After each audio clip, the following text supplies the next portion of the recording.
नमस्कार साथियों, स्वागत है आपका हमारा YouTube चैनल में जिसका नाम है पॉलिटी मास्टर।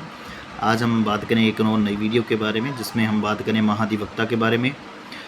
महाधिवक्ता की बात करें तो ये राज्य का सर्वोच्च विधि अधिकारी होता है जो राज्य सरकार को कानूनी मसलों पर सलाह देने का कार्य करता है।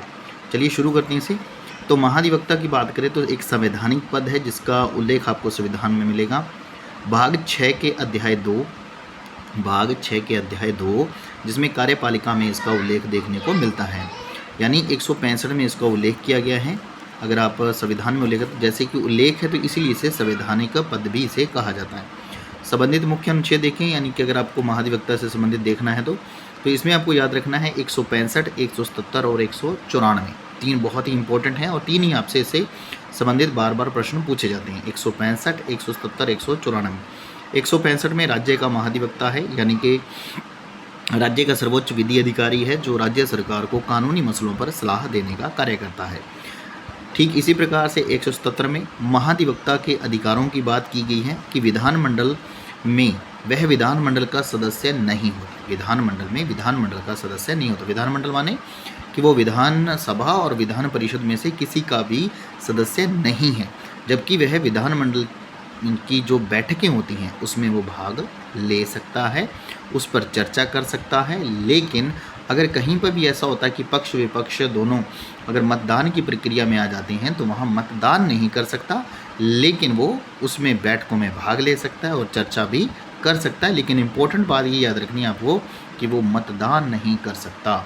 ठीक इसी प्रकार से 194 में उसके विशेषाधिकार और उन मुक्तियों का उल्लेख किया गया है कि किस प्रकार से उसे पद से हटाया जा सकता है और किस प्रकार उसे विशेष अधिकार प्राप्त हो सकते हैं। ठीक है, तो ये आपको तीन मुख्यतः अगर अनुच्छेद याद कर लेते हैं तो महाधिवक्ता आपको बहुत अच्छे से याद हो जाएगा। इसी प्रकार हमें इसके ऊपर एक और वीडियो बनाएंगे जिसमें हम महाधिवक्ता की बात कर रहे हैं तो महान्यायवादी के ऊपर जो देश में सबसे बड़ा है तो उसके ऊपर बनाने की भी कोशिश जरूर करेंगे। चलिए आगे चलते हैं इस वीडियो में।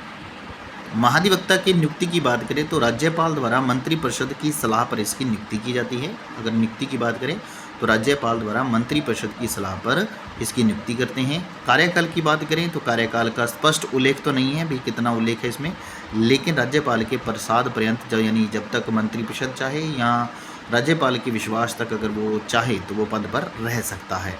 ठीक है, ठीक है। इसी प्रकार से योग्यता की बात करें तो उच्च न्यायालय के न्यायाधीश के समान इसमें योग्यताएं होनी चाहिए।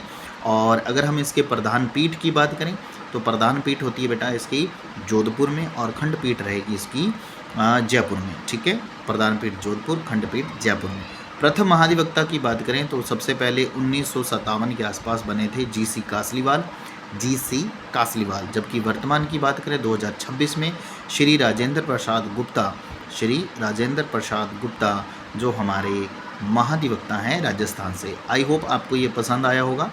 अगर आपको हमारी वीडियो अच्छी लग रही है, अभी कंटेंट और जो हमारे पास ब्लैक बोर्ड की सुविधा नहीं है तो हम पेपर के ऊपर इसे बना रहे हैं। उम्मीद करते हैं कि जल्दी हम ब्लैक बोर्ड लेके आएंगे और उसके ऊपर आपको वीडियो अच्छे से और से बनाने की कोशिश करेंगे। तब तक के लिए आपको हमारा साथ देना है, जुड़े रहिए हमारे यूट्यूब चैनल के साथ। वीडियो आती रहेंगी और सुझाव आमंत्रण जो भी है आपके वो हमें ज़रूर दीजिएगा ताकि हम इसमें और भी सुधार कर सकें। तब तक के लिए धन्यवाद, मिलते हैं अगली वीडियो में। जय हिंद।